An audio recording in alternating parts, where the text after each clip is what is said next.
Alright, I am live, finally. Um, so last night I asked some Aussies for help. I wanted to know about a movie where there's a monster in it called Gontagen. Um, I was wrong. Of course, I hadn't seen that movie since I was a kid. It's called Frog Dreaming. I was asking them Aussies what the name of the movie is with Gontagen. Well, it turns out that it wasn't Gontagen, it was Donkagen. Movie takes place in Australia, and the kid who plays Elliot in E.T. is the main star of it. One of the guys that messaged me back yesterday, or maybe it was Lady, I don't know, said it was Crocodile Dundee. Um, it wasn't. The movie was Frog Dreaming, and it sounds like a weird name, because it is. Uh, oh, pardon me. But it was Donkagen. And that kind of makes sense why somebody would possibly think Crocodile Dundee, I guess, if I had said the name right. Because in Crocodile Dundee, uh, I don't need a gun, I've got a donk. What's a donk? That's a donk. Yo, Paul Hogan died recently, apparently. He's the guy who played Crocodile Dundee. uh, so I'm thankful for the folks who helped me to look that up last night and find out what the name of the movie is. Hopefully, I'll get to watch it. Um, One of the greatest movies of the 80s is probably Flight of the Navigator. Um, there was another movie called War Games. It was supposed to be pretty cool. It was with that guy who plays Ferris Bueller in Ferris Bueller's Day Off. And then there's one where there's a boy who's an android. He looks like a human. I'm trying to remember the name of that one. But really, out of all of them, the best one is still by far Flight of the Navigator. Flight of the Navigator is better than ET. Um, Matter of fact, I'd venture to say that Flight of the Navigator is better than The Last Starfighter. If you guys have seen The Last Starfighter, that is the dorkiest goddamn movie ever. Still a good movie. I mean, you look at the movies during the 80s, sure, they're done different cinematically than the ones today. Some of the ones today are more action packed cinematically. But then, you look at the way that we put the movies together. Nowadays, there's a lot of stuff in movies where it's a fight scene, right? And back in the day when you'd see a fight scene, it was a fight scene. Now, when they got a fight scene, it kind of reminds me of there's a movie with Sylvester Stallone and Sandra Bullock, um, where Demolition Man is the name of that movie. Wesley Snipes is in it. And there was a point to that too. I can't remember what it was at the moment. Um,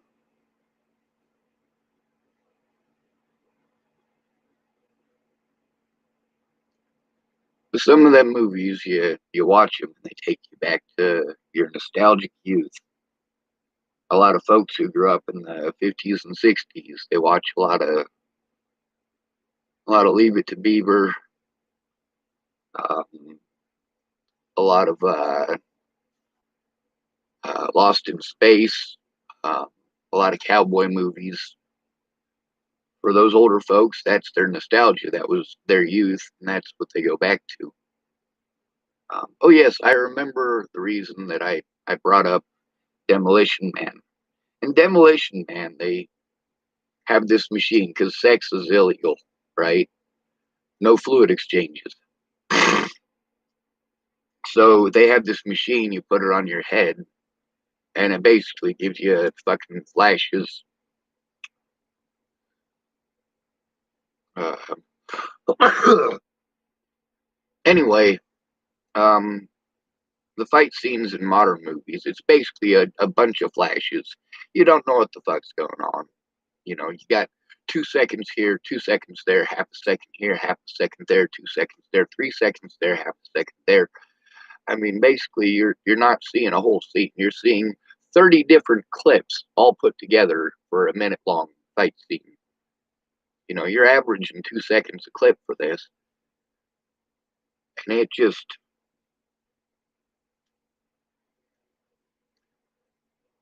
instead of telling a good story, and the story being the important part, it's about the special effects now. We want to see the head explode.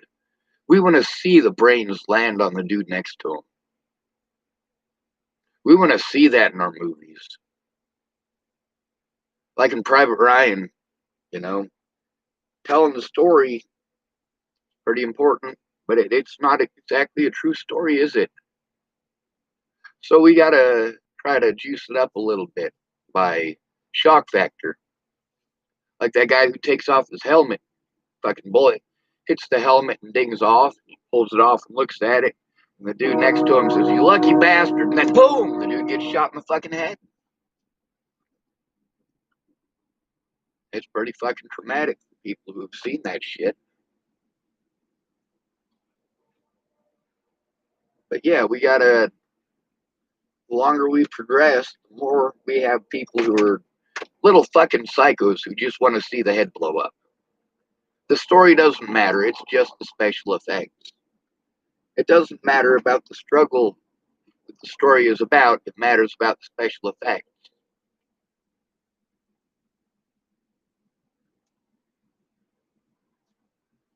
You don't even have to tell the story anymore. Just put in fucking 4 hour or an hour and a half worth of fucking killing and fucking like that sex thing from that movie.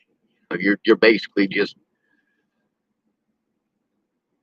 you're not watching a movie. You're watching a bunch of fucking still shots put together basically at that point. I mean,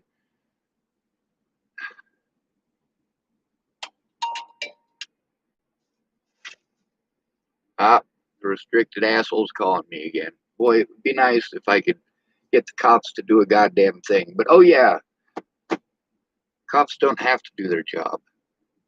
They're not required to do their job.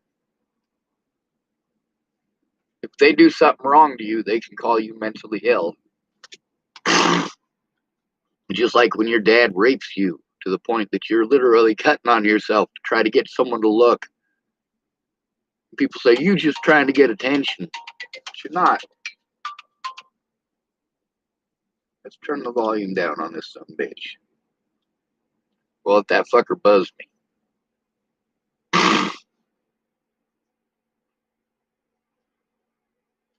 Make it entertaining, people want to join in. That goes for a lot of stuff. We got to deal with a lot of fucking rapists. We got to deal with a lot of fucking child molesters. And then we have to deal with a court system that lets them walk because it's easier to railroad a homeless person. It's easier to railroad a person that you call mentally ill.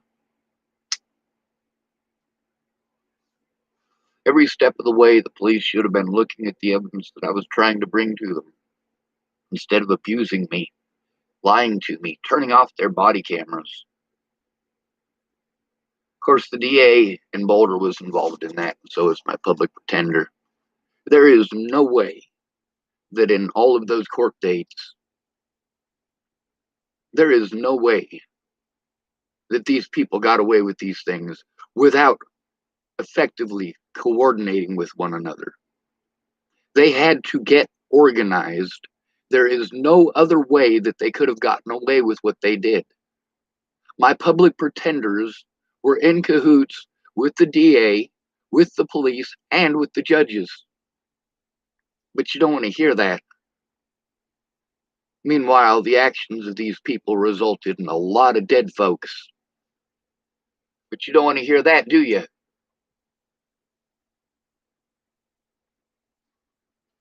22 dead people. 22 dead people. And guess how many of them I killed? That's right, none of them. Two of the officers who assaulted me killed Demetrius Shankling. Oh, yeah, but we can't talk about Demetrius because he's white. And he's spoiled because he was in college. But then again, you look at Zayd Atkinson. Here's a guy who, well, he got paid $125,000 for being a racist piece of shit. Zayd Atkinson is a piece of shit straight up. Right at the very beginning, the things that he had to say, you know, I liked the guy. I was like, yes, the way that he's speaking, obviously, even though BLM is selling this fucking bullshit narrative, you can hear the very first comments that Zayd Atkinson makes to the public. Those very first comments to the public show that Zayd knew that he was being assaulted, or not assaulted, harassed, because they thought he was homeless.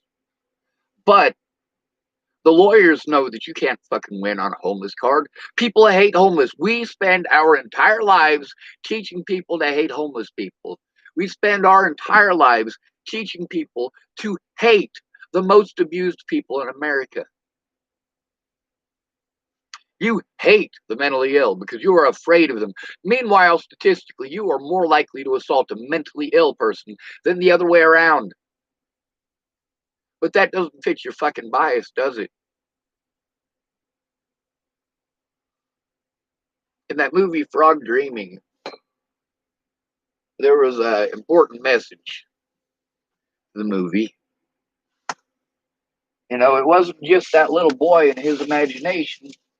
There were adults in the area who are just as afraid. They're grown-ass adults. They should be on superstition, right?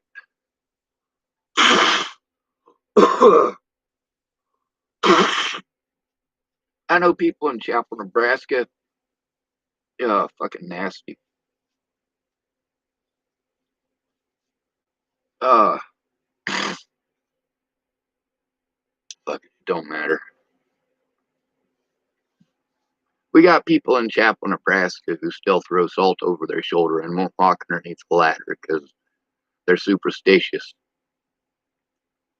The most superstitious people I know are all Christians.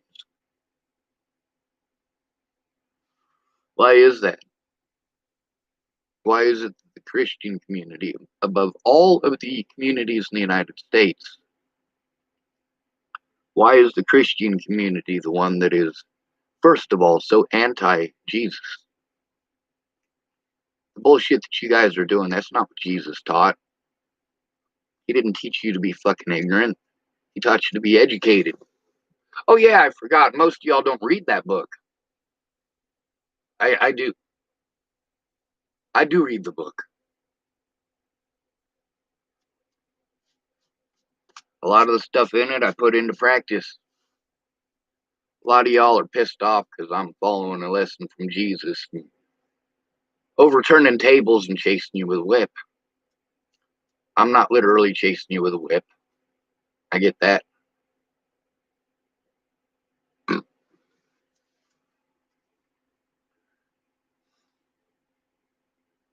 People in town, they don't care about the right or wrong of something. They care that the popular people believe the rumor.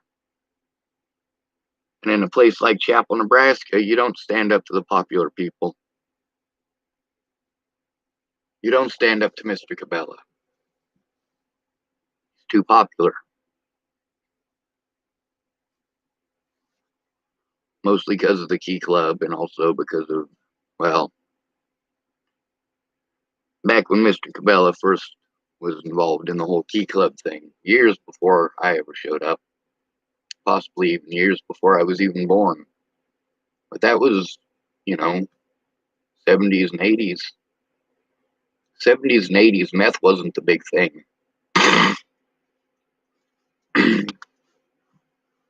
Heroin kind of was.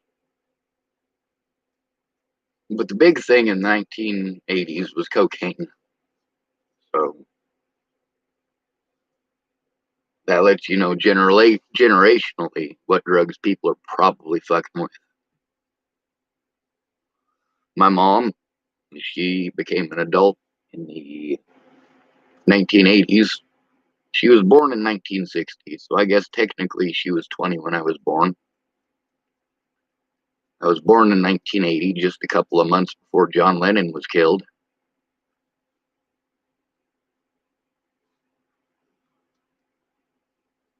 And through my entire life, I've taken cruelty at the hands of, well, Christians and drug addicts, and they're not mutually exclusive. Most of the drug addicts I know claim to be Christian. Why wouldn't they? You say in Jesus' name and it's easy to manipulate them. Of course, if you've ever gone to a church needing help, you realize that they're more likely to help a woman than a man. There's a lot of women complaining that they're not getting any help, but meanwhile, there are 14 services for women in Boulder County for every co-ed. Co-ed means male and female. There are no male-only programs in Boulder unless you're a felon. How fucked up is that? You have to commit a felony to get help. There's a guy named Victor King. One day, Victor went and stole somebody's computer and put it in his backpack. Well, the cops came by and they wanted to harass somebody, and, well, I just happened to be walking by. So the officers asked me to sit down on the bench. Victor King is already sitting on the bench. I wasn't there when the cops showed up, but they're asking me to sit on the bench.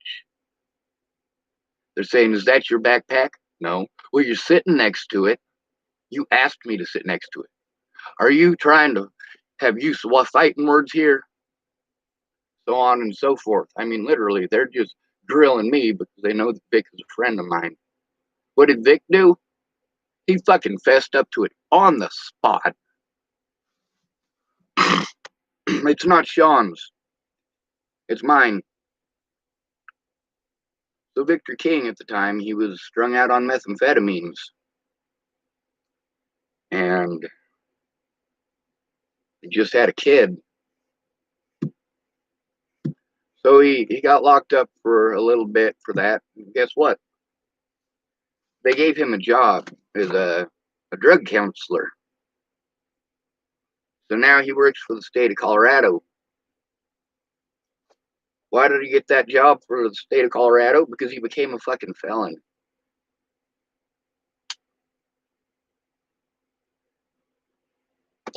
He's a caseworker in Colorado.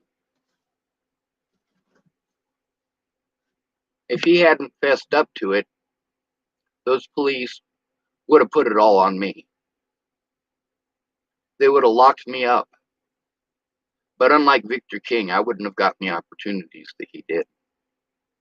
So you guys will forgive a drug addict, but you can't forgive a disabled person. You can't forgive a disabled person for their disabilities, but you can forgive a meth addict. You can forgive a heroin addict. They chose to put those drugs in themselves. They destroy other people's lives because of those drugs. And the lives that they destroy first are those of the disabled because they're the easiest to victimize. Through all of this, it's not that I didn't have any evidence. It's that everywhere that I went, the police, no matter what, were using the mentally ill thing as their excuse not to look at the evidence. It's not that it doesn't fucking exist. It's that the cops will not look at it. From day one, I told you I need someone to go in with me in person.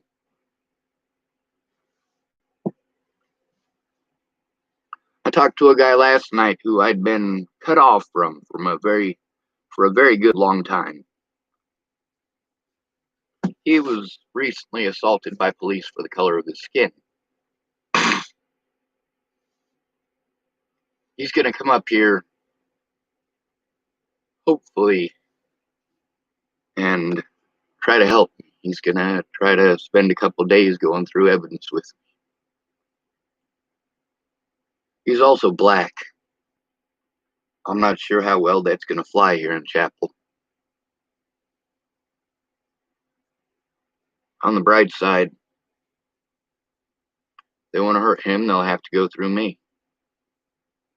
Obviously, you don't have any problems with trying to go through me. Obviously, everybody in fucking town knows the cops aren't going to do a goddamn thing about it.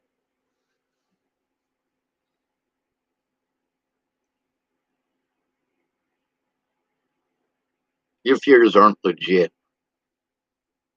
If you say, "Oh, I'm afraid of Sean because he's a psycho," well, I'm not a psycho. But you want people to believe that I'm a psycho, so you and your friends come up and you poke me with a stick and poke me with a stick. You've backed me into a corner. I can't go anywhere, and you're poking me with a stick and poking me with a stick. And people are saying, "Oh, Sean, you just need to leave the situation." I can't leave the situation. I am surrounded by people who are fucking carrying sticks. They're fucking poking me with these sticks. Some of them are fucking whacking me fucking hard with these goddamn sticks. And obviously, this is a fucking analogy.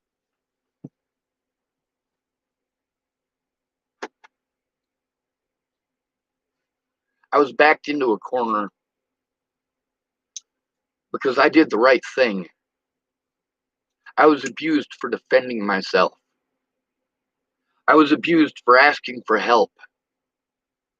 I was abused for being abused. I was abused for speaking out.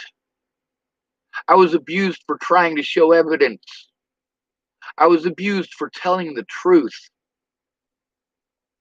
But at no point in time, to this very day, have police shown me that they care. At no point in the last 4 years have the cops done a goddamn thing except play on the mentally ill tag to try to justify the evil things that they did. Scott DaCosta, talking nice to me now does not detract from the fucking felonies that he fucking committed.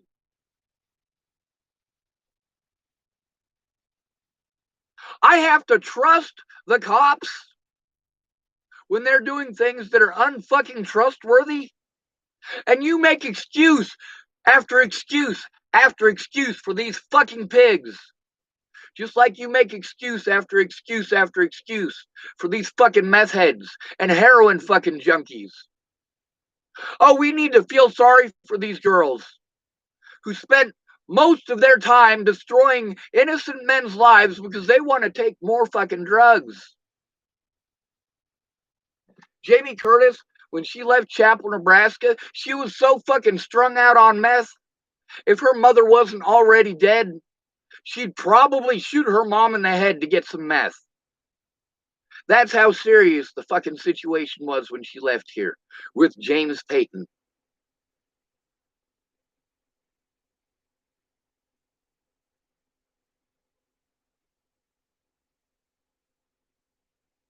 She pretended she was interested in me because she wanted someone to watch her kid while she went out and had sex with random strangers. No, I don't want to fuck you, Jamie. I don't.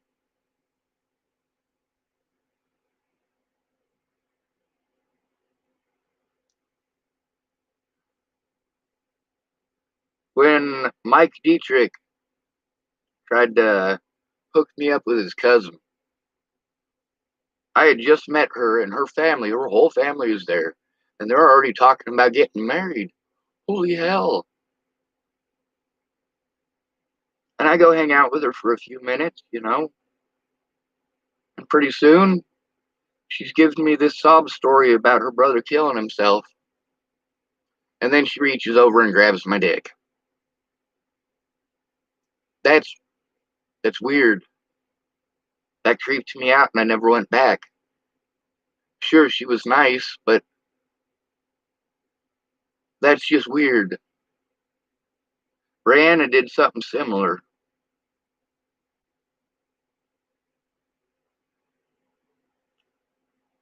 Yeah, I don't feel much like having sex with you when you're crying, whether your hand is on my penis or not.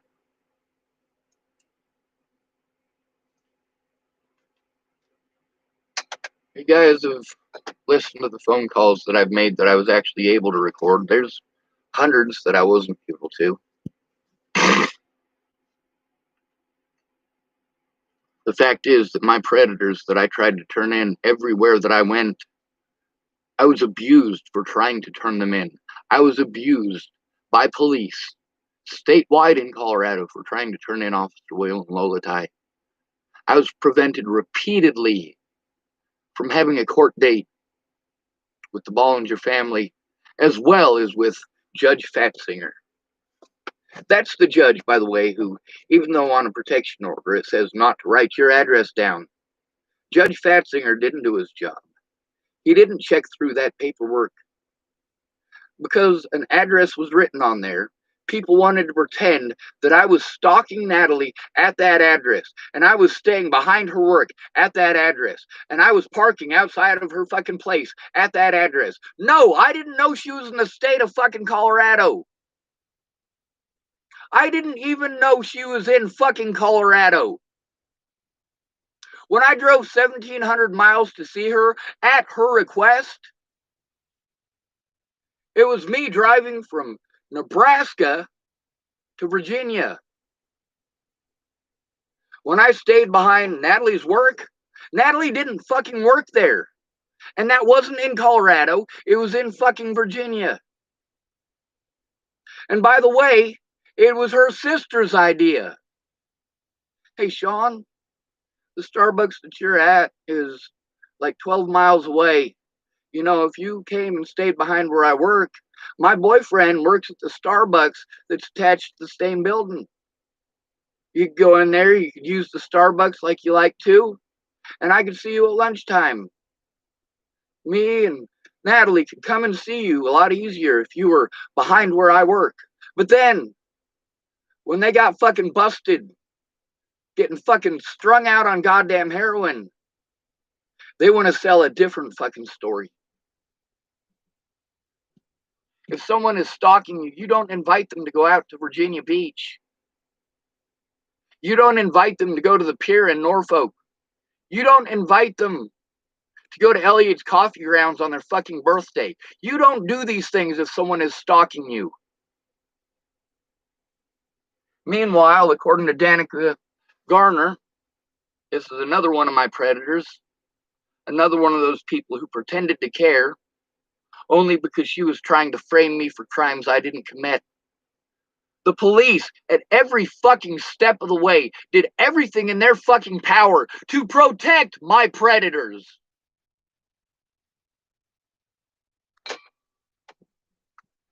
So this dumb police lady that we got here now, she is dumb.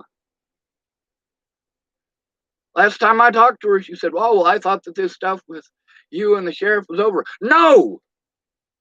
No, the sheriff obstructed justice, abused his power in order to harm an innocent man so that he could protect his felony committing fucking deputies. No, bitch! No, things are not okay between me and Scott DaCosta. I go to Scott despite the fact that he should be in prison because nobody else is going to do their fucking job. Lynn Paul, sorry, not Lynn. I don't want to blame the wrong Paul twin. I've done that before, and it is not okay.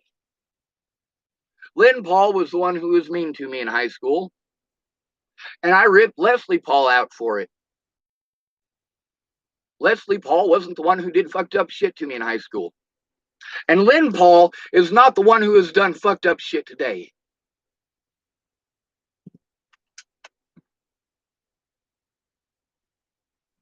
You guys have heard the conversations. You hear Leslie say, I want to help you. Really? Do you? You're working for my fucking predator.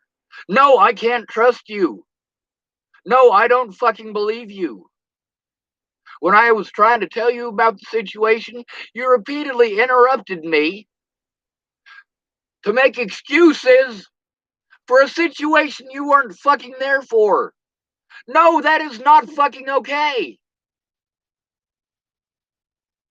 You didn't even work for that fucking department when Scott DaCosta first started pulling that bullshit. You have no right to speak on a situation that you weren't there for. I'm not telling you about that situation because I'm trying to fucking argue with you. I'm telling you about the situation because it has resulted in a lot of fucking abuse and a lot of fucking dead people.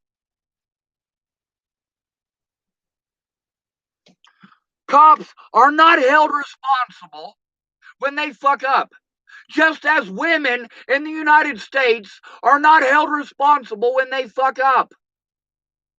That's not to say that no woman is held responsible, but the fact is, if you, as a man, are assaulted by a woman, you cannot defend yourself.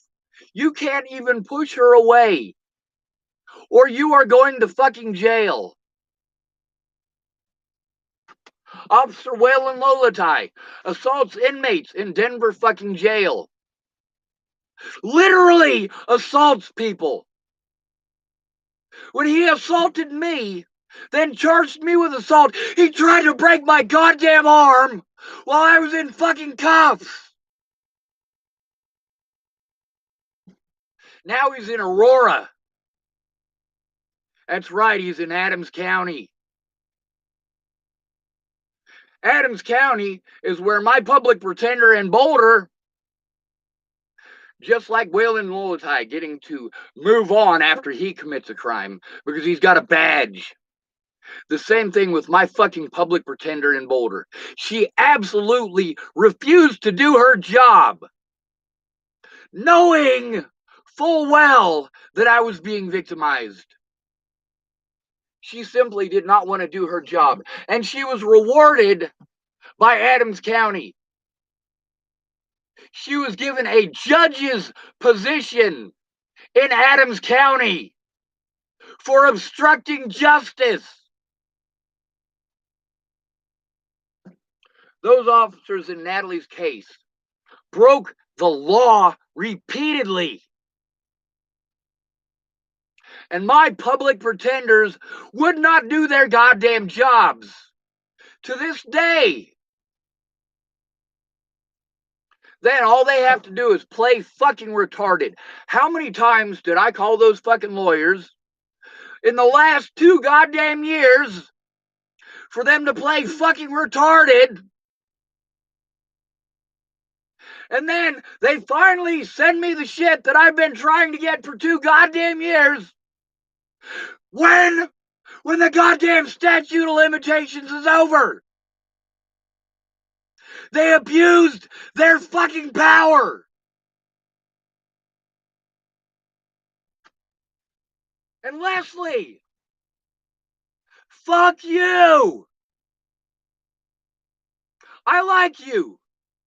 When you said that you had never done me wrong, you were right. You never did me wrong prior to working for the Dual County Sheriff's Department. But you have done nothing but make excuses for these bastards. I'm not telling you this shit so that you can play devil's fucking advocate. When I tell a police officer that I'm being abused and the first goddamn thing he does is start making excuses for my predators, and you tell me I have to go back to that son of a bitch, and you make excuse after excuse after excuse for that son of a bitch.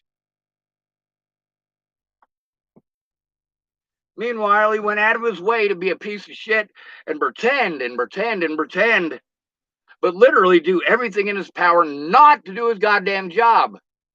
Now that my predators were allowed to walk free again, to go elsewhere, so that they can't be fucking subpoenaed in court. That is why these things are done.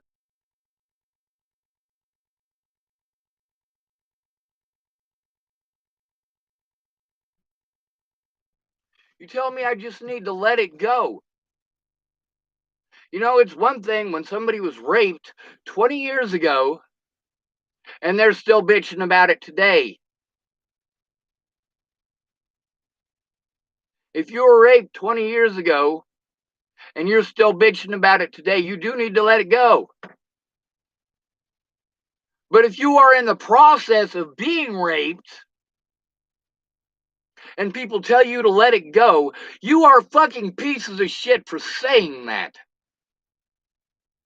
What you are literally saying at that point is you just have to take the rape. Nobody cares about you. Nobody's going to do a goddamn thing about your rapist. You just have to take it.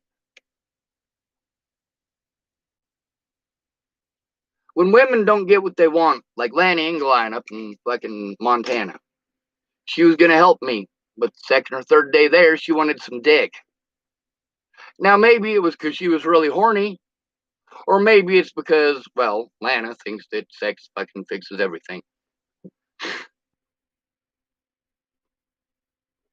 I was trying to tell her about what was going on with Natalie, about the abuse that I was going through, and she grabbed my hand and put it on her boob. You know, maybe she just thought, well, you know, if I have sex with Sean, maybe that'll help him out. No, I don't want to have sex. I'm trying to get help, not laid. You fucking idiot. But then again, how did Lana treat me when she felt rejected? Same way that Jamie Curtis treated me when she felt rejected. Same way that Crystal Beauchamp felt when she felt rejected. Crystal Beauchamp assaulted me on 3 separate occasions. Why did she assault me? Because when some dudes were trying to rape her because she was drunk, I escorted her home, did not pass the threshold, despite the fact that she was trying to thank me with some pussy. You don't like that word pussy, do you? You'd rather I said vagina. But really, and we're talking about this in the sense that we're talking about it, it is a vulgar sense. So I'm going to use vulgar words. Crystal Beauchamp, because I didn't have sex with her when she was drunk. And a lot of y'all women, you have sex with people while you're drunk, then you say you don't remember it. But you sure as fuck remember being rejected when you're drunk, don't you?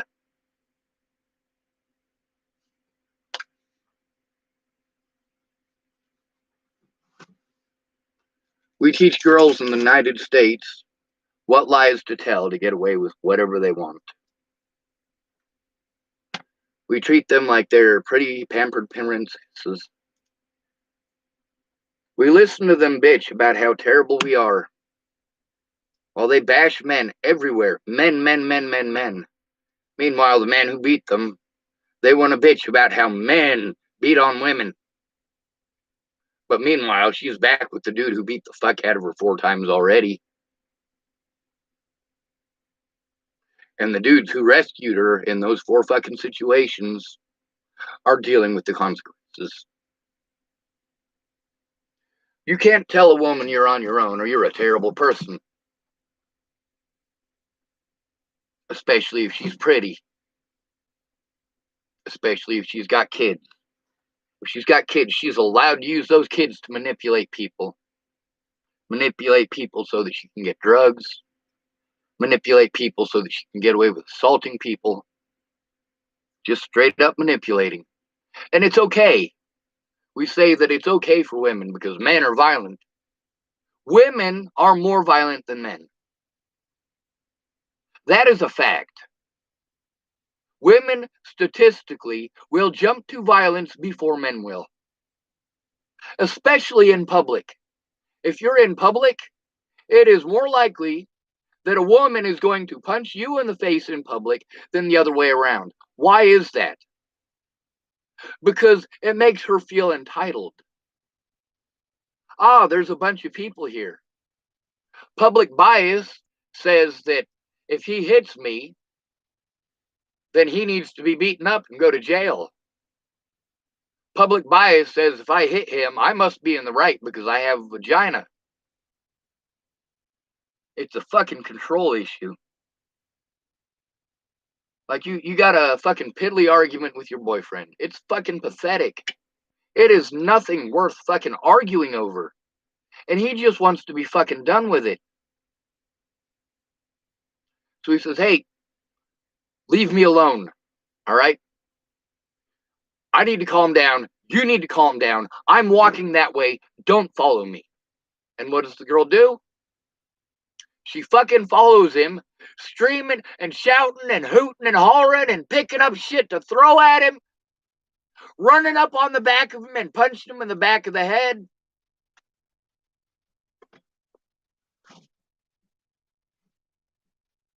You piece of shit. You piece of shit. Holy fuck. And then women are allowed to bring up shit from 20 fucking years ago.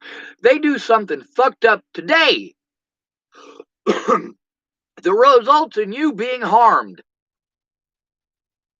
Now, for the last 20 years, every time she does something harmful to you, she brings up that one occasion from 20 goddamn years ago. Every time she does something wrong to you, you owe her to take this abuse because of something that happened 20 fucking years ago that she is never gonna fucking forget.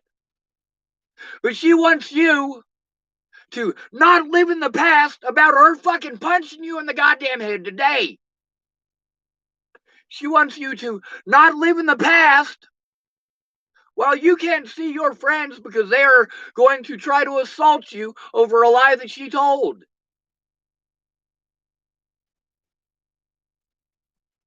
But it's fine because women are always the victims. Men cannot be victims.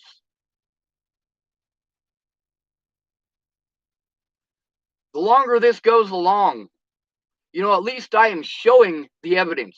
I am showing the proof. But I need help.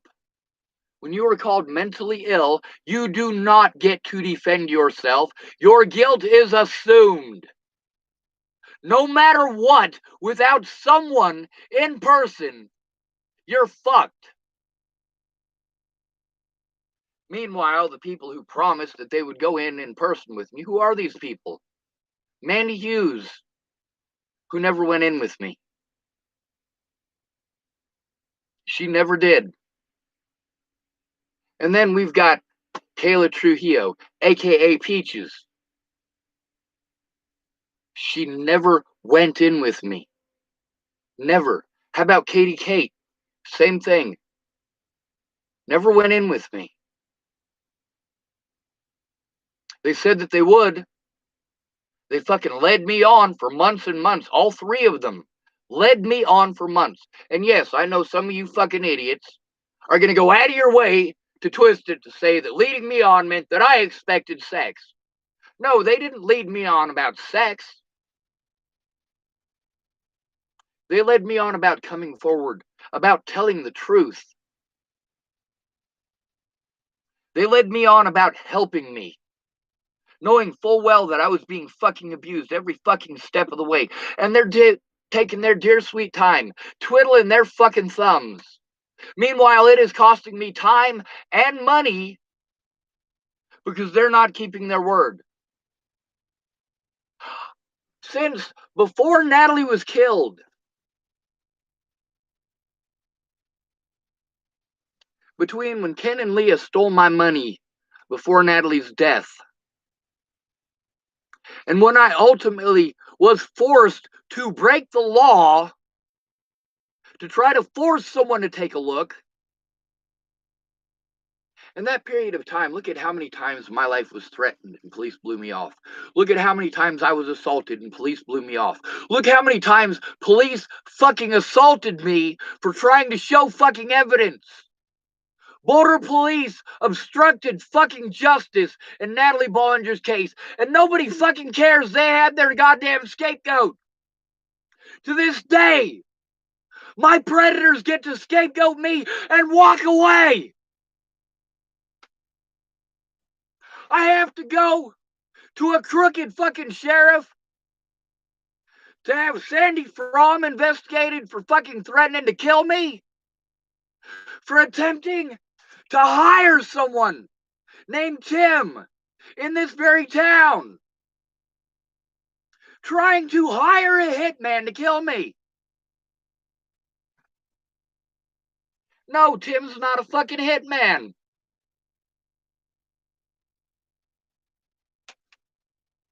No, he's not gonna fucking kill me for Sandy Fromm. But then let's look at this situation. Let's look at how many times that Chris Kurth has fucking harassed and threatened me and got out of his way to destroy whatever situation I'm in. I am trying to better myself and better my life, and that is not a fucking easy thing to do when everybody and their goddamn mom is allowed to do whatever the fuck they want to you to destroy any goddamn opportunities you have.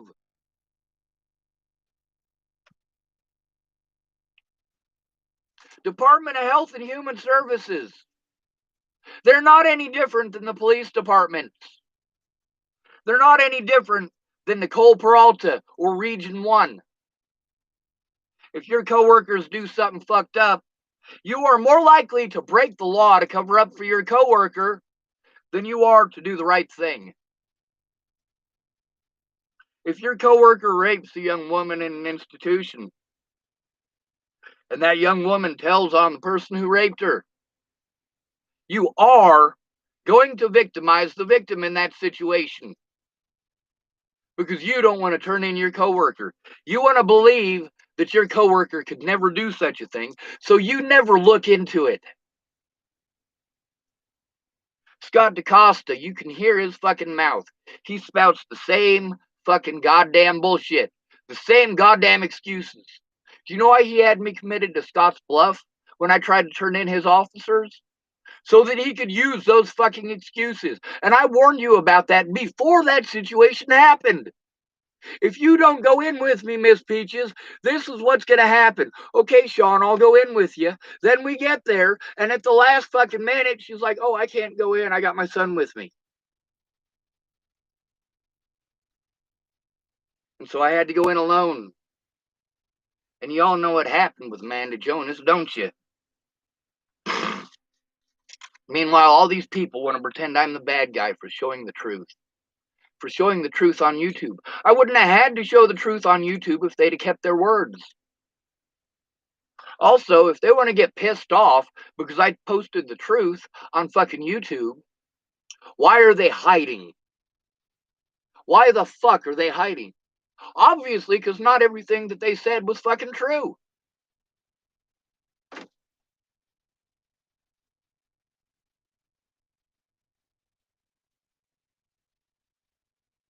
It's okay to do it to a man. A man must deserve it. You know, while I was at Tabby's, there was a guy there by the name of Joshua Eichelberger, and he was abusive to everybody.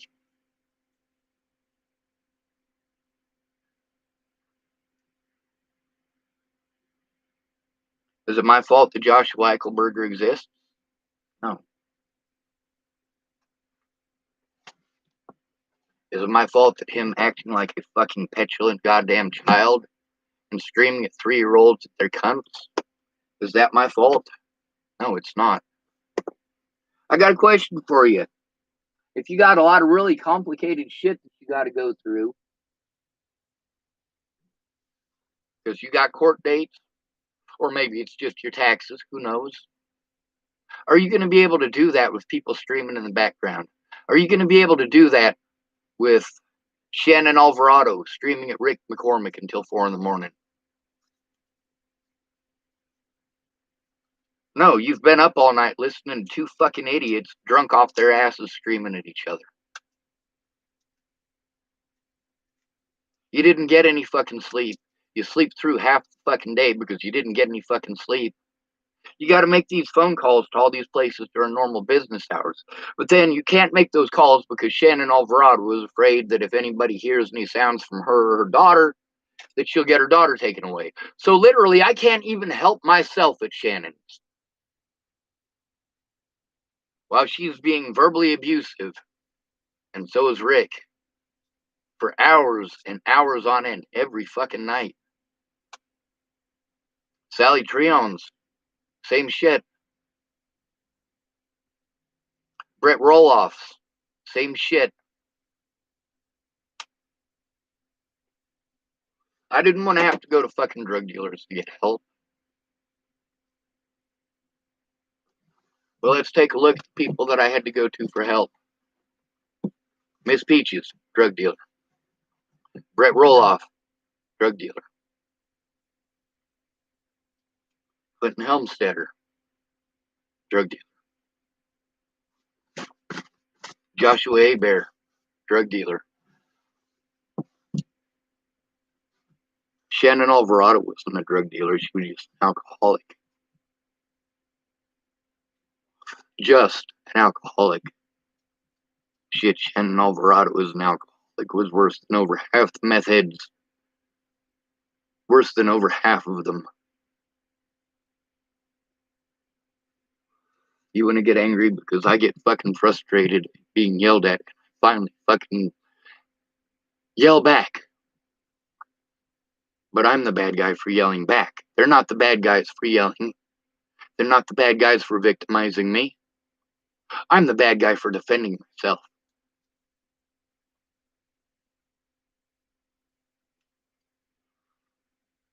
Every step of the way, the cops and courts let me know that I am not a human being. The public let me know that I am not a human being. The people who pretended like they cared, they say they can't do anything. Yes, you can. You can speak up.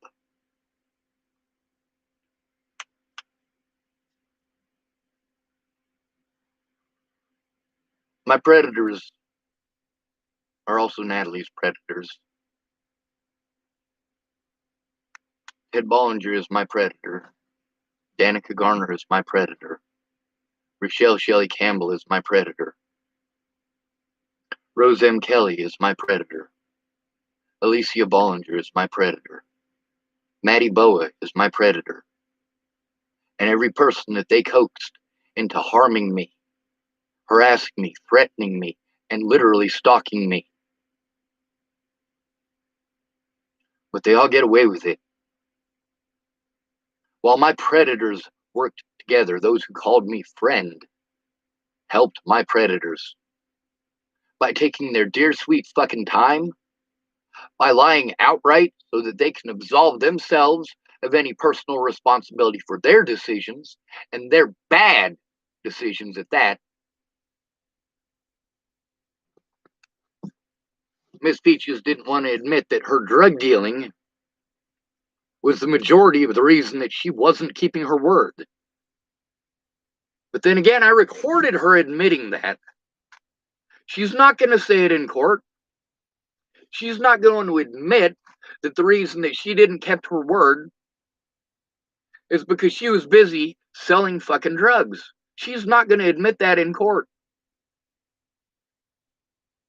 Now, her selling drugs was the majority of the reason that she wasn't helping. That's the majority of the reason that even though I'm spending what little time and money that I have to go get help from her because she promised, and I get there and she's busy playing word games on her phone or playing fucking texting bullshit with somebody. Doing everything but what she said she would. I'm the bad guy though, aren't I? How many of these other people are drug dealers? Well, Christine Buhit. She's been selling and distributing methamphetamines and heroin for fucking years. How do you think she feeds her fucking habit? Sucking dick. Yes, that pays for part of it. But not all of it. She's a fucking hardcore addict. How many other people did I have to go to that were drug dealers? Joanna Taylor Smith, drug dealer. Her boyfriend, Derek Apodaca, or not, sorry, not Derek Apodaca, Derek Parrish, drug dealer. Most of my predators are also drug dealers. Imagine that. Ted Bollinger, drug dealer. Derek Apodaca, drug dealer. All of Natalie's family, drug dealers. Jennifer Farina Bollinger is probably the worst between her and Gail. Holy hell. It shows that both sides of the family are fucked.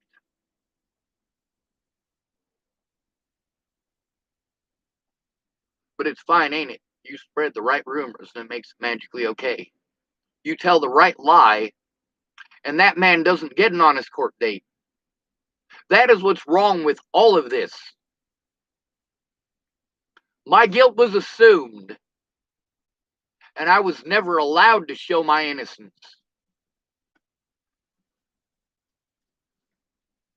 My predators, every one of my predators, use the mentally ill tag as their excuse for victimizing me. It's okay to victimize him. He's mentally ill. He's mentally ill. He's mentally ill. Now let's get back to Lynn Paul. I like Lynn. It is not her job to play fucking defense attorney for rotten goddamn cops. That's not her fucking job.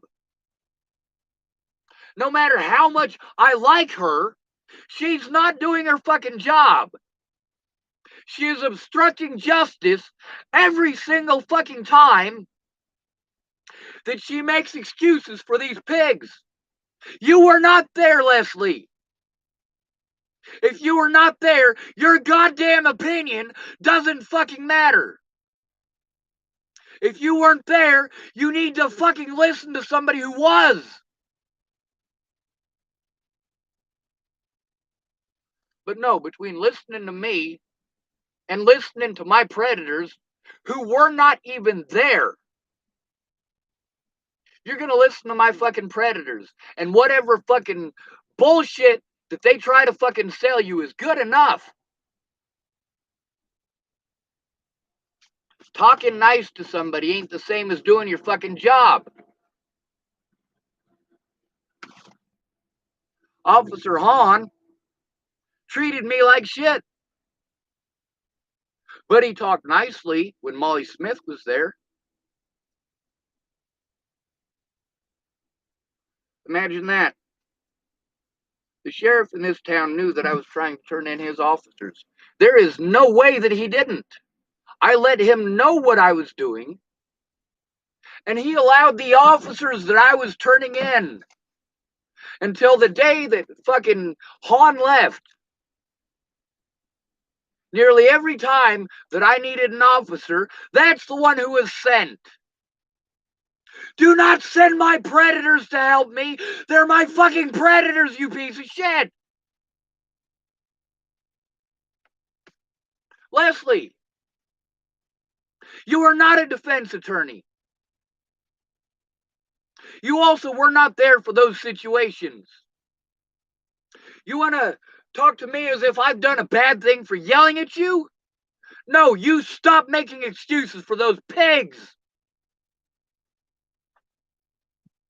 You don't want to get yelled at? Don't do illegal shit. Leslie, what you are doing is a fucking felony. You are not Scott DaCosta's fucking attorney. When I am telling you about the abuse that I am enduring, I need you to take it fucking seriously. Not make excuses. It's your job to make excuses for bad cops. Is that what you are paid for, Leslie?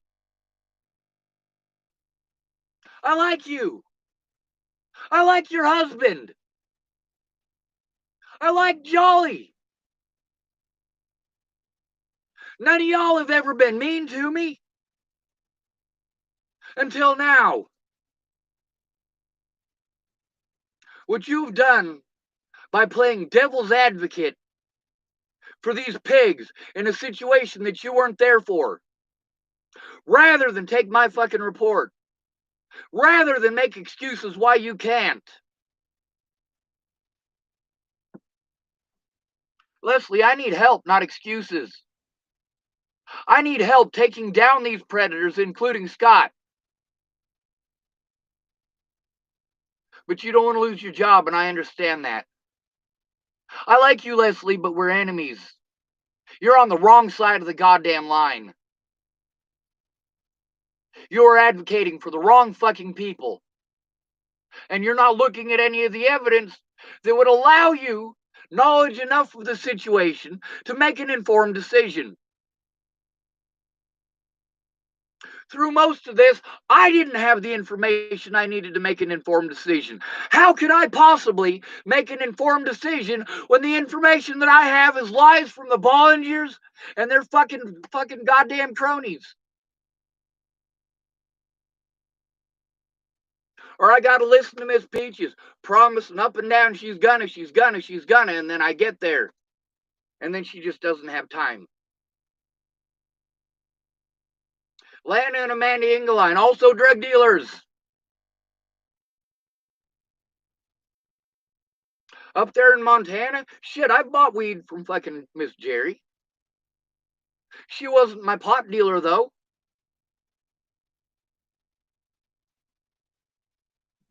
Lana was. And Lana used to steal my pot that I paid for and smoke it without me because she wanted to get me to do free labor for her. Lana was pretty when she was younger. She was skinny. She was big-chested, blonde-haired, and blue-eyed. But she never got past that fucking mentality of, oh, dudes owe it to me because I'm pretty. Well, you're not pretty anymore, Lana. You blimped up. You notice, Lana, that the things that you used to get away with when it comes to men, you don't get away with now. Ron Reeder. Yeah, when you were pretty, Ron Reeder might have taken your shit a little longer than he did. But you're fat and ugly now.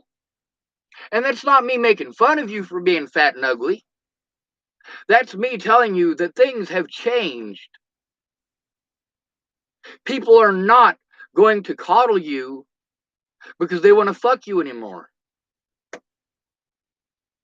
People aren't going to give you the same leeway that they did when you were the sexual object of their dreams. When they see you 30 years ago, what did they see?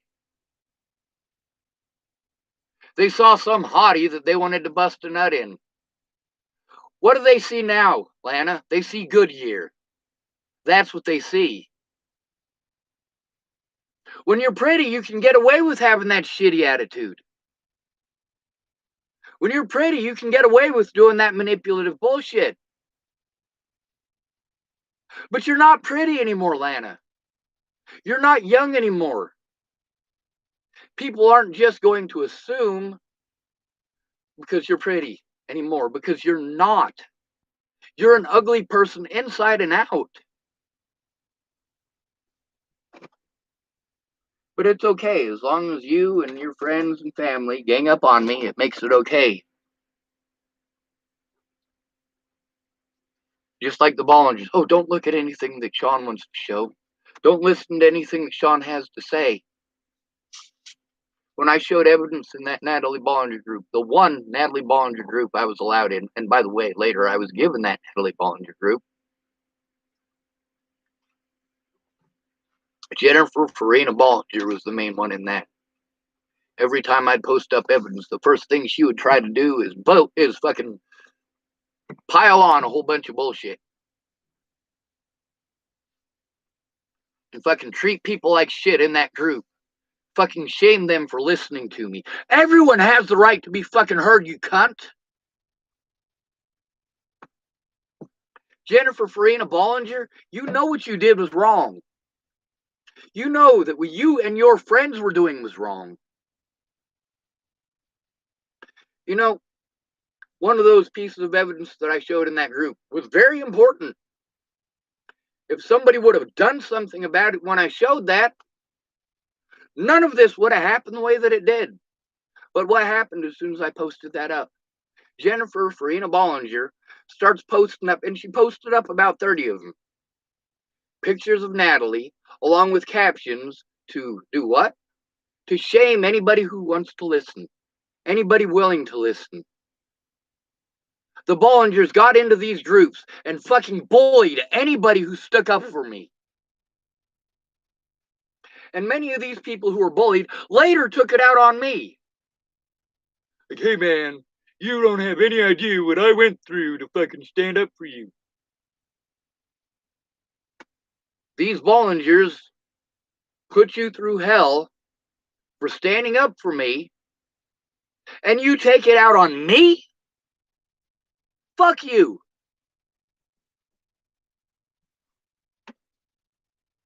Fuck this goddamn country and fuck everybody in it.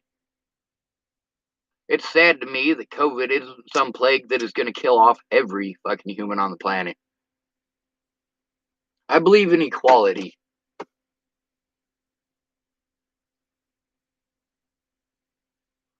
Right now, we don't live in an equal world. Animals stand no chance. We're destroying the fucking planet quicker than it can fucking repair itself. But you're doing it for rich people because they tell you that America's doing great because the NASDAQ raised a fucking 1.5 points. Dow Jones Industrial raised up 0.5 point. So America's doing good. How many of y'all own stocks in Dow Jones Industrial?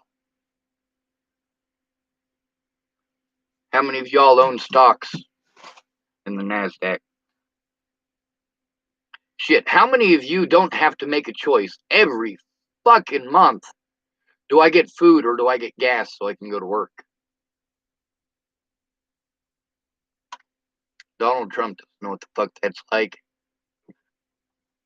No president that we have had in my lifetime knows what that's like. These people know what it's like to be pampered. That's all they know. They believe we owe it to them to pamper them because their job is oh so difficult. Judging innocent people, that's difficult. Ripping off vulnerable individuals, it's okay.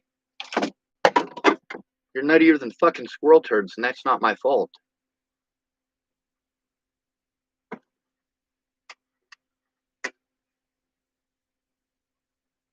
Lynn, I like you. If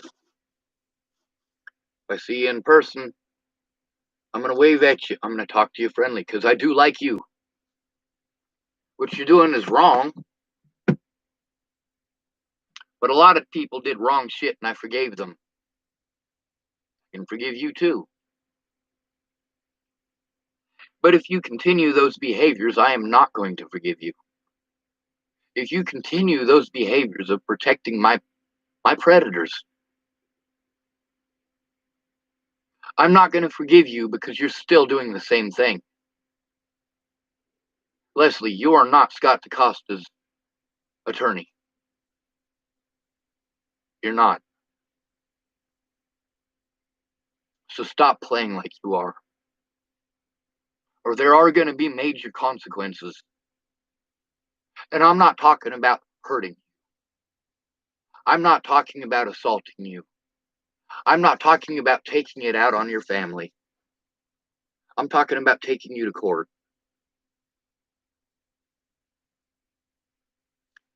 It is morally irresponsible of you to speak on a situation that you weren't there for. It is morally irresponsible of you to protect the predators that I'm trying to turn in. Whether you believe them to be predators or not, you were not there for the situation that they were predatory in.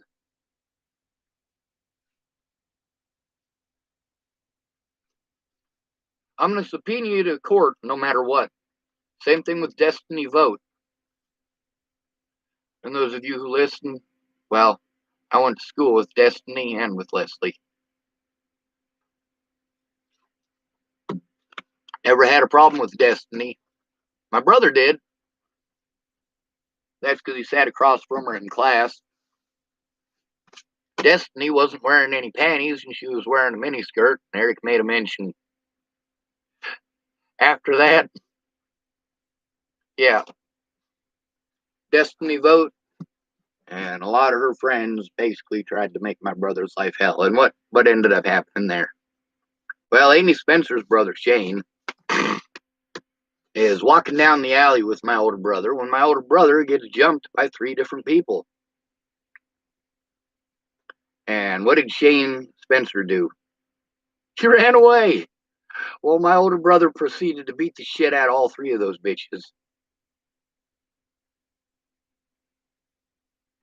These 3 guys thought that they were going to assault Eric because he made a comment about one of the girls in class is wearing a miniskirt, no panties, and she's got her legs spread. How many high school guys are not going to notice? You've got a row of desks on this side of the room, faces that way. You got a row of desks on this side of the room that faces that way.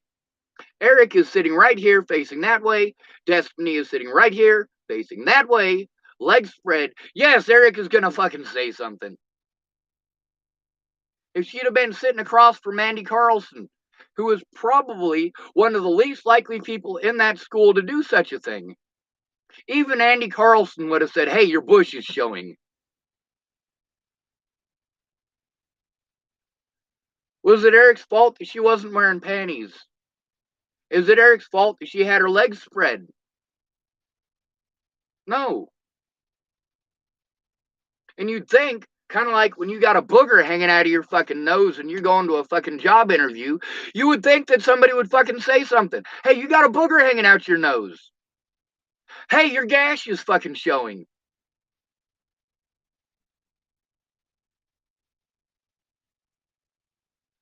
And what happened? My brother gets jumped by 3 dudes while his friend does, well, same thing that my friends do. Oh, it's not my problem. Thanks, asshole. But I got a subpoena Destiny because I repeatedly attempted to go in there and get something done. Those officers repeatedly turned off their body cameras and repeatedly broke the law. Repeatedly did what it is that Leslie Paul has been doing. Making excuses.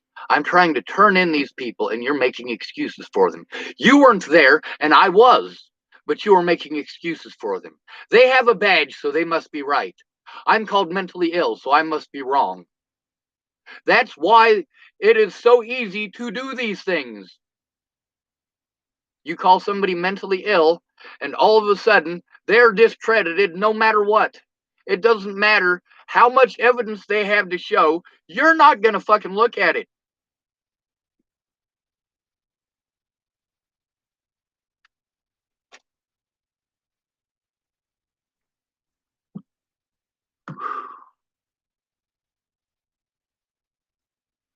So, when I ordered some of this stuff, I ordered it online.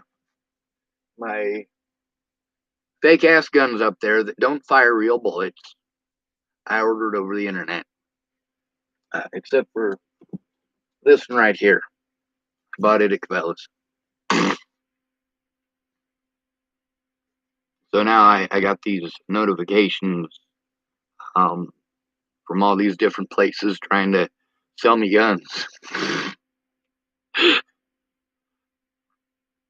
One of them is actually it's not all of them. It's just one of them that I ordered. The site that I ordered it from, they sell BB guns, they sell air rifles, and they also sell some real firearms.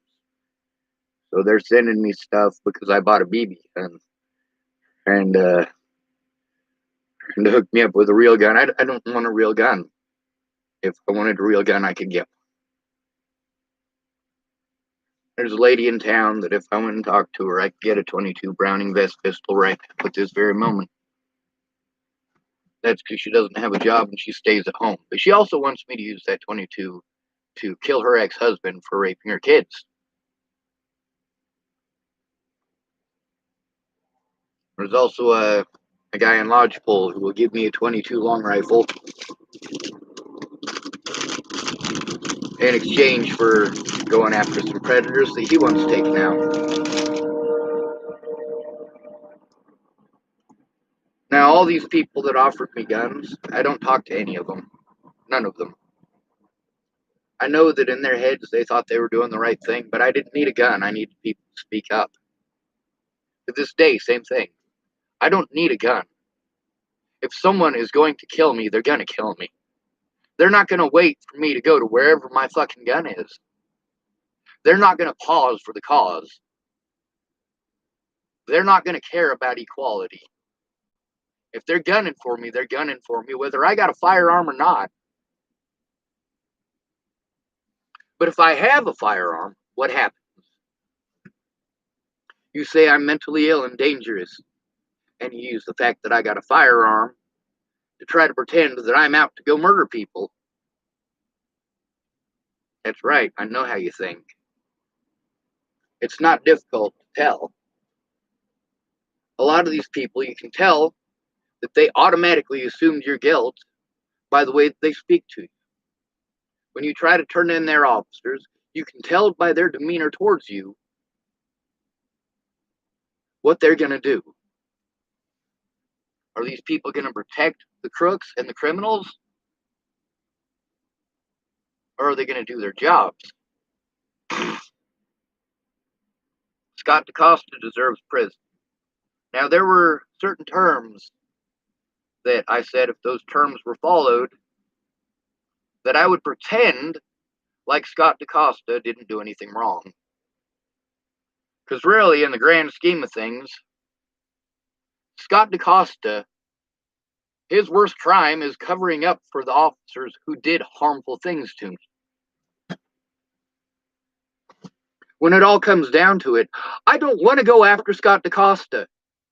I am after the officers who tried to intimidate me into leaving town, the officers who are threatening towards me, the officers that I literally had to chase through Chapel fucking Nebraska. Officer Hahn needs to be in court. Cody Selhorst needs to be in court. If you're going to tell me that you are not going to investigate the crimes committed by these officers, then I have to do something about it. And I don't want to have to do something about it.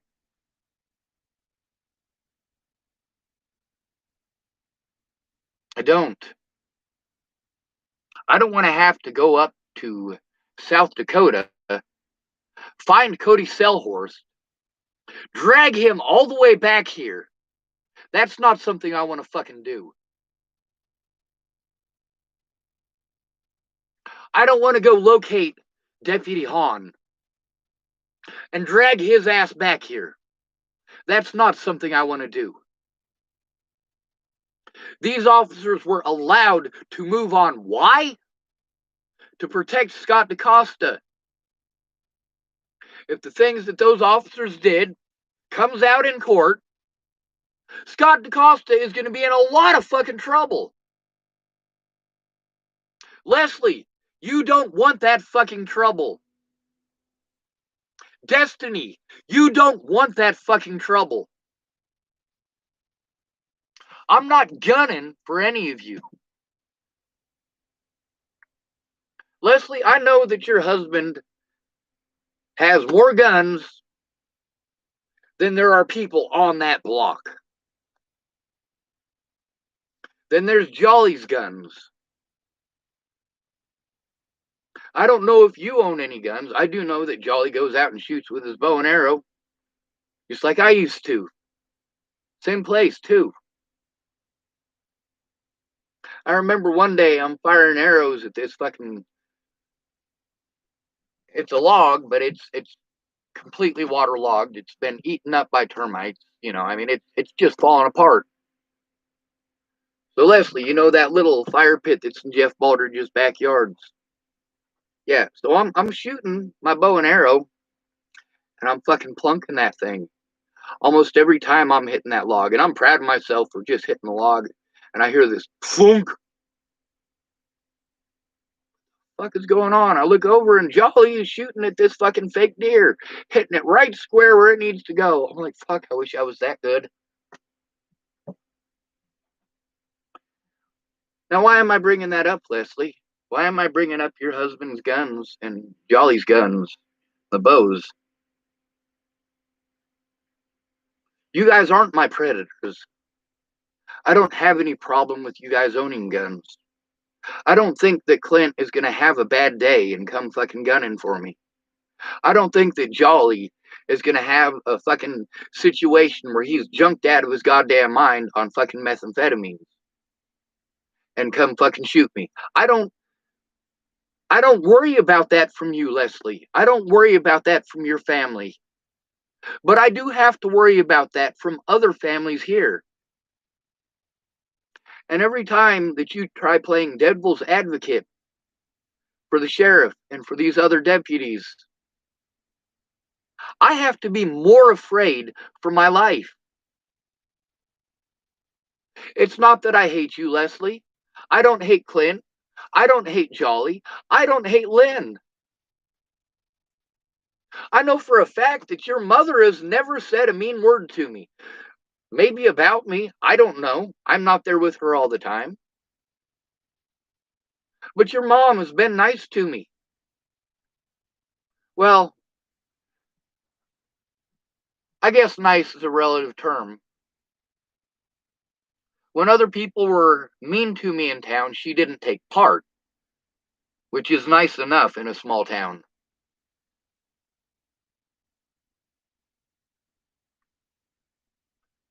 I remember when there was that situation with Zach Metcalf, and I had to deal with Jody Sanders fucking treat me like shit. And a whole bunch of other people treat me like shit. Hey, Leslie, you remember when I tried out for cheerleading? You remember that? I actually wanted to be a cheerleader, and people kept making fun of me. I wrote my name on the list 3 different times, and they kept crossing it off. Then the coach, she tells me, you're pretty good. I mean, for your first year trying out, you did pretty good, but we can't let you on the team because we ordered skirts already. You should have signed up earlier. I did sign up earlier. You took my name off of it. But I did, didn't I, Leslie? I did try out for cheerleading.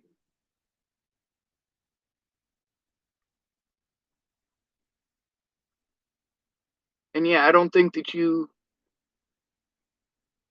necessarily tried out that year. I remember Lynn was the head cheerleader at the time. She was a senior. It was her and Barb Dana and Heather Fisher and Kim Jepson and Lissa Derry. And I think Amber Derry was going to know. That would have been a year later. Amber tried, I think.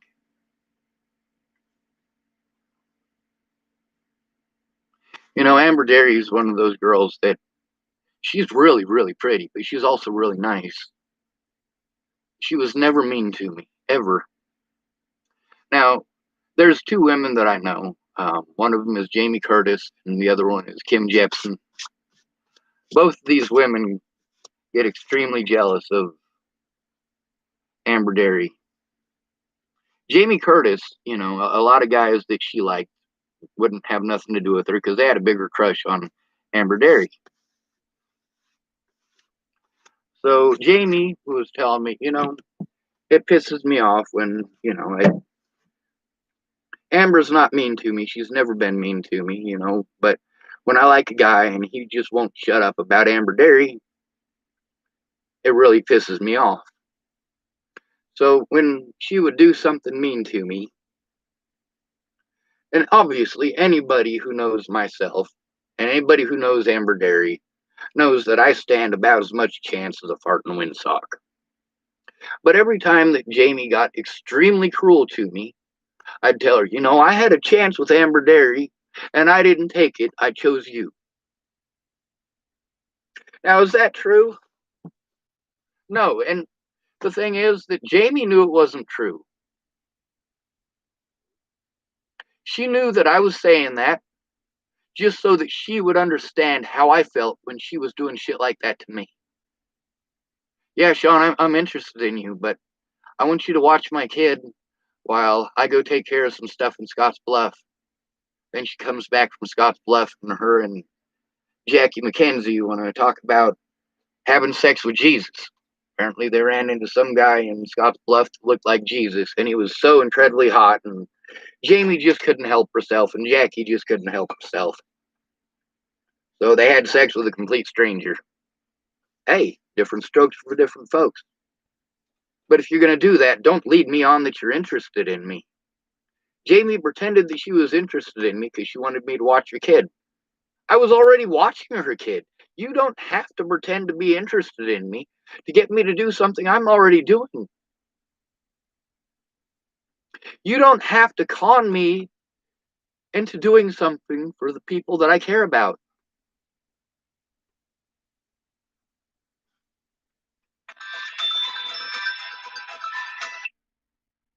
You don't have to manipulate me to get my help. You just got to ask for my help. It's that fucking simple. Is Leslie a bad person? No. Is Lynn a bad person? No. Is Destiny a bad person? No. But they made bad decisions based on bad assumptions.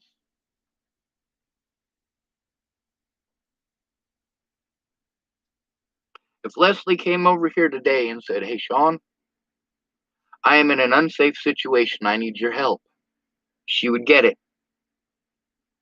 If Clint came over here today and said, "Hey, Sean, I'm in an unsafe situation. I need your help," he would get it. If Jolly came over today and said, "Hey, Sean, I'm in an unsafe situation. I need your help," Jolly would get it.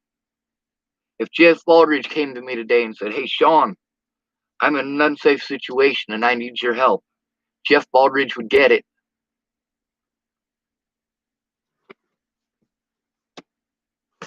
If Alicia Michelle Bollinger got a hold of me today and said, "Sean, my life is at risk. I need your help," she would get my help. She did fucked up shit with no remorse. And she can just turn away.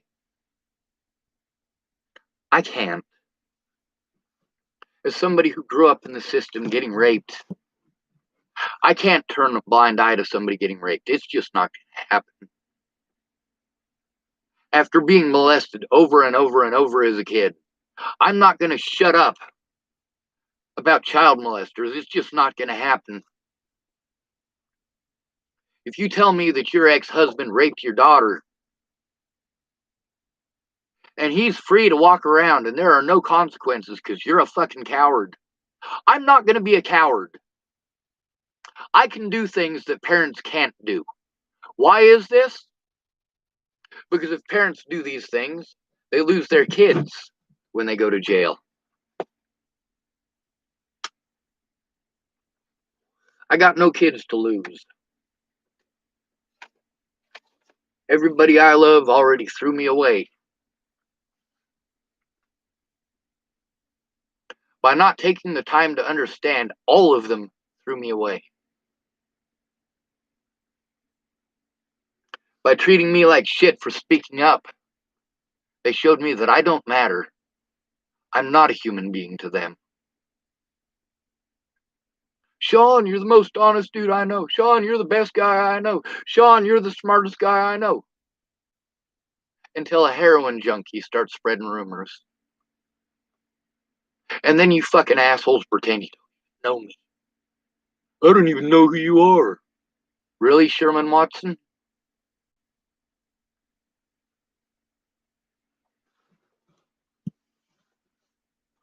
With Destiny vote, I'm going to drag her into court. With Leslie Paul, I got to drag her into court too. I don't consider that retaliation or retribution.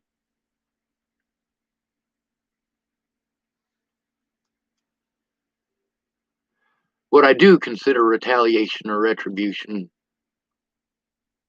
is pressing charges against you for obstruction of justice. I don't want to charge you with obstruction of justice, and obviously I'm not a cop or a DA, so I can't. But I'm not going to stop fighting. I'm not going to stop speaking out. You want to get pissed off at me because after many, many, many phone calls, I finally scream at you. Of course I'm fucking screaming at you. People are assaulting me and threatening my life. I keep getting the fucking runaround. You want to tell me about, oh, well, one of them 911 operators went home crying. And? How many calls did I make where I was blown off? How many hundreds of phone calls are documented here on my very YouTube where I am blown off?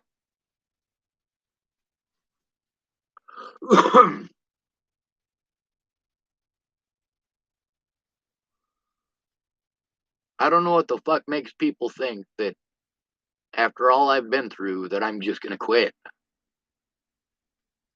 I don't know what makes people think that after years of sticking up for the underdog that I wouldn't stick up for myself. The reason that I stick up for these other people is because when I was a kid, the difference between me being raped and me being safe was whether or not somebody gave a shit to fucking step in and do something. And nobody stepped in to do anything. My parents couldn't step in to do anything. My mom was in fucking court-appointed rehab over and over and over again because she couldn't stay off the cocaine. My dad was in a federal penitentiary for sales and distribution of cocaine, as well as attempting to sell an illegal AR-15 to an undercover officer.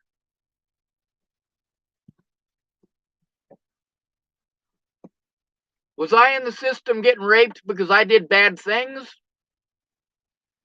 Or was I in the system getting raped because my parents were not parents? Centennial Peaks, the quantity of drugs that they gave me just in my first fucking week there was an insane fucking amount. Those drugs made me crazy. That is the side effects that you deal with when you are giving a child 13 different medications just in the morning. You're going to put a kid who has been there less than a week and you've got him on 13 different fucking medications.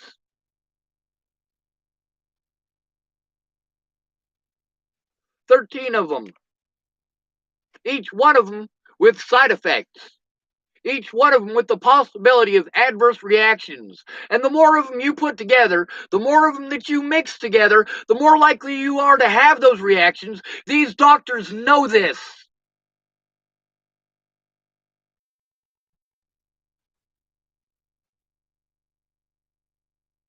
Colorado has been a predatory state for as long as I've been alive.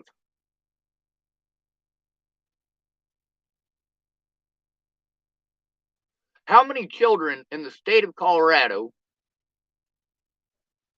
have been used as guinea pigs for places like Pfizer? How many drug manufacturing companies are there within a 50-mile radius of Boulder, Colorado? There are 7. 7 drug manufacturing facilities within 50 miles of Boulder, Colorado. You are goddamn right that Boulder, Colorado is going to be ground fucking zero for their goddamn testing. In the 1980s, children who were in Centennial Peaks Hospital were used for testing these drugs. One of the drugs that I was on, risperidol, gave people tits. Gave males like me boobs. I literally was lactating from risperidol. And there's this thing where these lawyers they got a class action suit over a Spiridol giving dudes boobs. Meanwhile, there are lots of guys out there who wish that their insurance could cover them getting boobs. Tell you what, just go get some Risperidol. Holy hell. But those aren't the worst medications. The worst medications, nobody is suing these people for.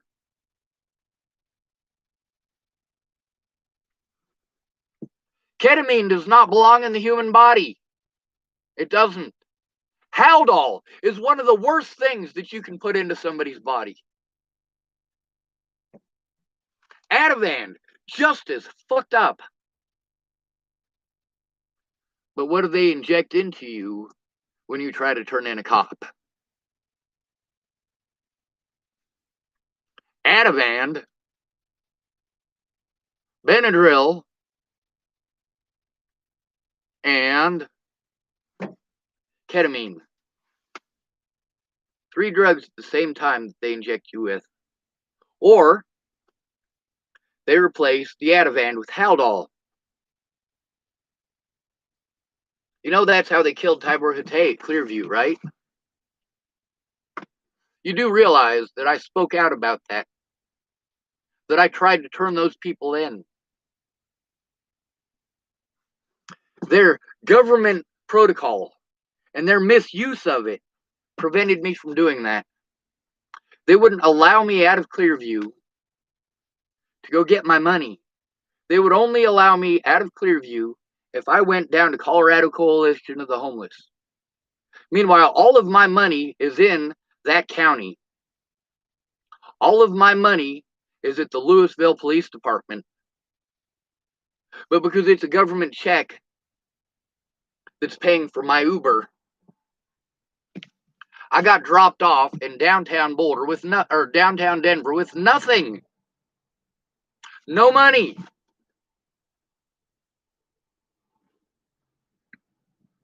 How am I supposed to do all these things that people are telling me to do without the money to do it?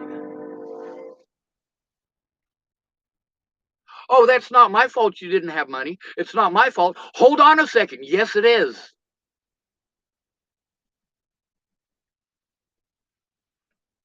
You allowed people to do these things to me.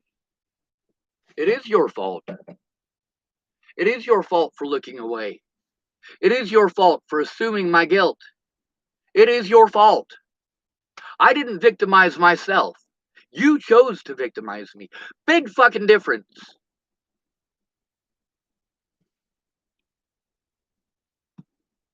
But who did I have to go to for help? I had to go to drug dealers because the cops wouldn't do their fucking jobs. I had to go to drug dealers to get help. I had to go to drug dealers who are friends with the drug dealers who are victimizing me.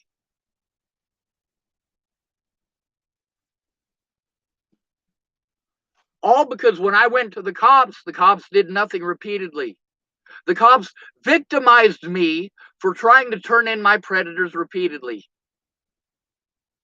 Leslie Paul, do not make excuses for my predators. And that new officer here saying, well, I thought everything was fine between you and DaCosta. No, it's not. He committed felonies that resulted in repeated harm against me. He abused his power to have me harmed for trying to turn in his fucking officers.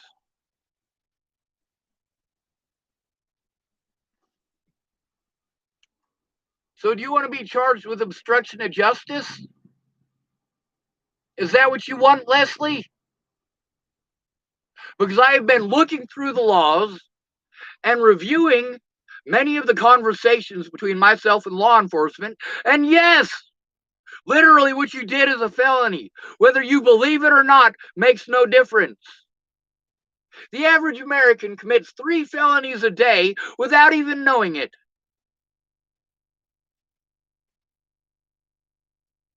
When a disabled person is trying to turn in their assailants, It is not your job to make excuses for those assailants. When you are making excuses, that lets me know right away you're not going to do a goddamn thing. When you say you want to help me, but then you are making excuses for my predators, you are doing the opposite of helping me. You are helping my predators.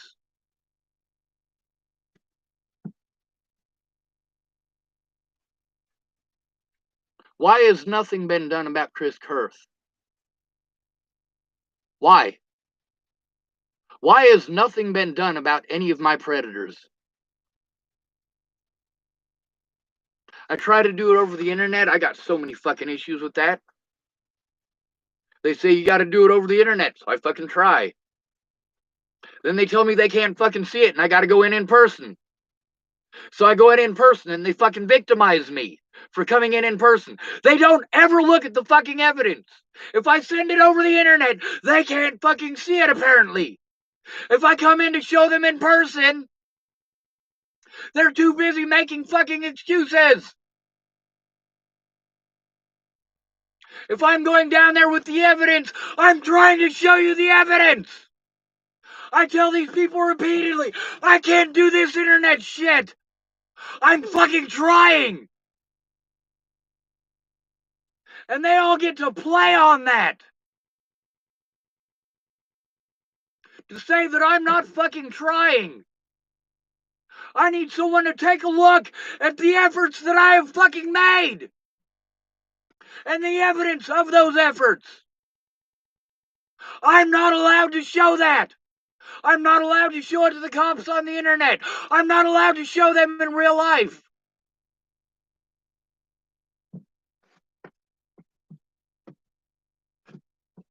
I try to call the state patrol and tell them, hey, there is a safety issue here with these fucking officers. I need you to do your goddamn jobs. To this day, not one goddamn officer has investigated a goddamn thing. How the fuck can I expect an officer who has gone out of his way repeatedly to cover the crimes, the felonies of his fucking deputies, and you want me to go to him over Chris Kurth and Sandy Fromm?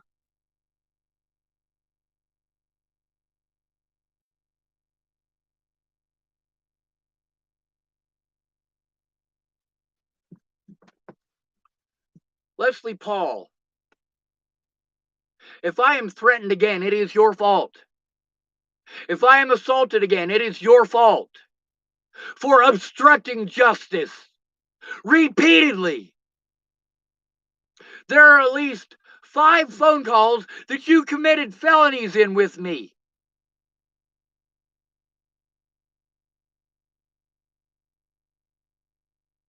Ignorance is no excuse.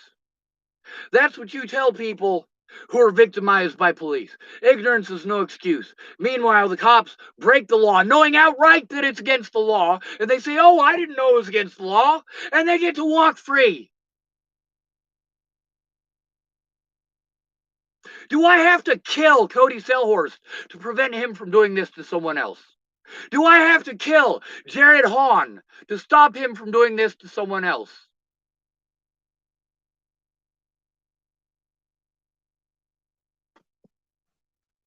Seriously. I'm not interested in killing them. Killing them does nothing for me. It doesn't stop the violence. It doesn't stop people from preying on me and getting away with it. They get to prey on me because I'm disabled, and then they get to use my disabilities as an excuse. Oh, he's lying. He's fucking schizophrenic. No, there are plenty of people who have been recorded on this very fucking channel admitting I'm not fucking schizophrenic. We are talking about people who have schizophrenic people in their families. We are talking about people who have known me for 20 plus years. We're not talking about some fucking doctor who is giving the fucking crooked cops who did this shit a free fucking ride. Between listening to a fucking doctor who was tainted by my predators and listening to me, I should have been the one listened to.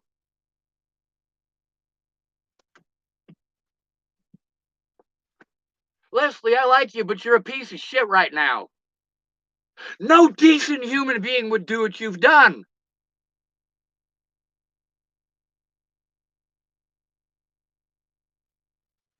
You know, I like Natalie. But when she did fucked up shit that resulted in me being harmed, I fucking spoke up. I like Maddie Boa. But when she was spreading rumors that people were assaulting me for, I fucking stuck up for myself. And then I get treated like I'm a goddamn monster for defending myself. Leslie, you will never have to go through that. Not unless you end up fat and ugly like Lan Engeline. You and your sister are very pretty. You are very pretty. You have a roof over your head that's fucking yours.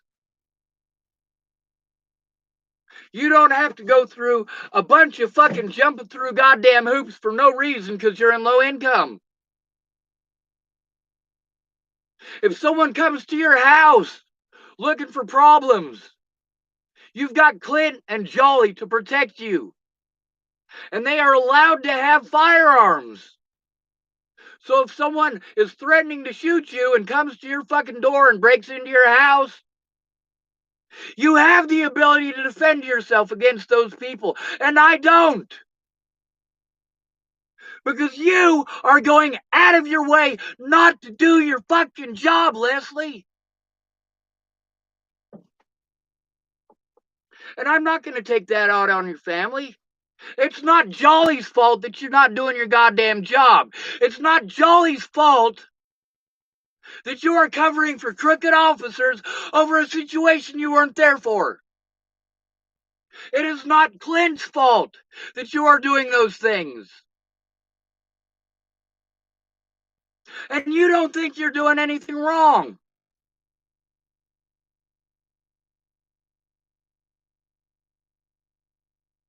Leslie, I like you, but you're doing wrong shit. You are obstructing justice, just like Scott DaCosta.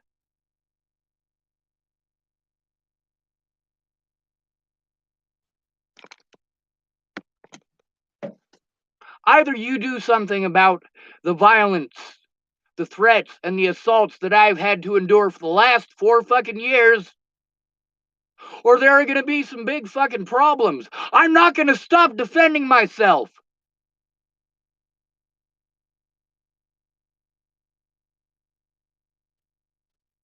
And someone named Onyx typed, yeah, fuck you, Leslie. That's the thing, Leslie, is that I recorded these conversations for a reason. You're not the only person who does this. Every single person who works for the government that I went to try to get help did this. Not just you. When I tried to turn in those officers in Colorado, they did the same goddamn bullshit. Any excuse not to do your job, right? So you use the biggest excuse of all. He's mentally ill. Meanwhile, police officers, the #1 people on their hit list are those considered disabled. That includes the mentally ill. That includes people with Asperger's. Over half of those murdered by police last year were disabled. Nearly half of those murdered by police last year were homeless. The way that the homeless and disabled are treated in the United States is universal. It is nationwide. When you are called mentally ill, you are no longer a human being, you are a fucking lab rat. You are a guinea pig. You are a punching bag. You are a whipping post. But one thing that you are not is a human being.